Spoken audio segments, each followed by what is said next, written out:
Sir நேத்துக்கு news வந்திருக்கு, வடநாட்டுல ஒருத்தரை அரெஸ்ட் பண்ணிருக்காங்க. வருத்தமான விஷயம், ஆனா அதுல ஒரு சந்தோஷமான விஷயம் இருக்கு.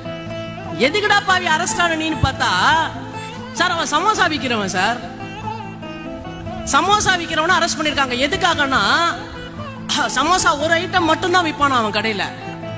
ஆனா அவனுடைய ஆனுவல் டர்ன் ஓவர் இன்கம் வந்து 80 லட்சம் ரூபாய். 40 லட்சம் ரூபாய்க்குள்ள இன்கம் இருந்தா தான் ஜிஎஸ்டி கட்ட வேண்டாம். 40 லட்சம் ரூபாய்க்கு மேல இருந்தா ஜிஎஸ்டி கட்டணும். 80 லட்சம் ரூபாய் சமோசா வித்திருக்கிறான், நீ ஜிஎஸ்டி கட்டலன்னு அவனை அரெஸ்ட் பண்ணிருக்காங்க. சோ மாணவர்களே, சகோதரிகளே, ஃப்ரெண்ட்ஸ், நல்லா தெரிஞ்சுக்கோங்க. 80 லட்சம் தான் நம்ம டார்கெட்னா சமோசா கூட நம்ம விக்கலாம்,